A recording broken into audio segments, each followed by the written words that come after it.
Assalamualaikum warahmatullahi wabarakatuh. Halo teman-teman, tahukah kalian bahwa Pancasila tidak lahir begitu saja, tetapi melalui proses panjang dan penuh perjuangan.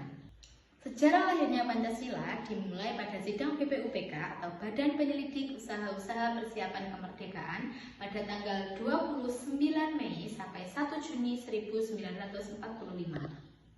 Pada momen ini, para tokoh pendiri bangsa seperti Muhammad Yamin, Supomo, dan juga Insinyur Soekarno menyampaikan gagasan besar mereka. Puncaknya, pada 1 Juni 1945, Insinyur Soekarno memperkenalkan Pancasila sebagai dasar filsafat negara. Perjuangan berlanjut pada tanggal 22 Juni 1945 dengan lahirnya Piagam Jakarta melalui Panitia 9 yang menjadi jembatan antara kelompok kebangsaan dan keagamaan. Akhirnya, melalui proses musyawarah yang penuh kearifan pada sidang PPKI tanggal 18 Agustus 1945, Pancasila disahkan sebagai dasar negara yang sah sebagaimana termaktub dalam pembukaan Undang-Undang Dasar 1945.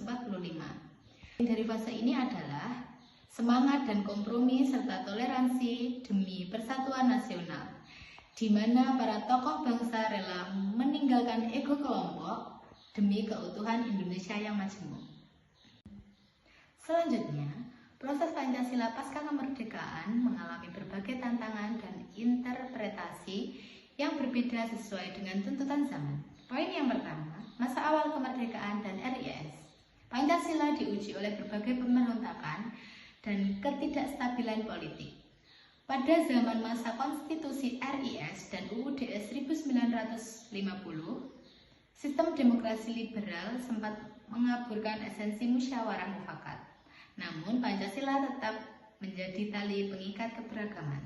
Poin yang kedua yaitu demokrasi terpimpin. Pancasila cenderung diarahkan pada pemusatan kekuasaan dan ideologi Nasakom.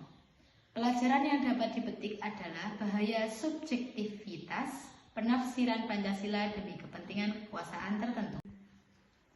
Poin yang ketiga adalah Orde Baru. Pancasila dijadikan sebagai asas tunggal dan diinternalisasi melalui penataran P4.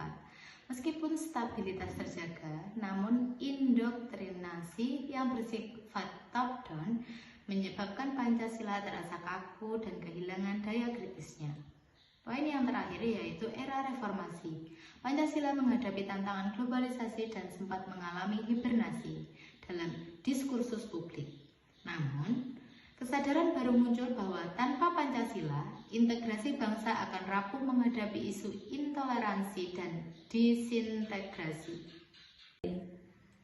Tantangan generasi muda saat ini bukan lagi mengangkat senjata, melainkan bagaimana mengimplementasikan nilai-nilai Pancasila dalam menghadapi disrupsi digital dan polarisasi sosial.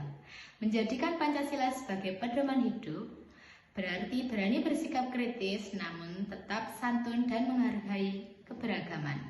Terima kasih. Wassalamualaikum warahmatullahi wabarakatuh.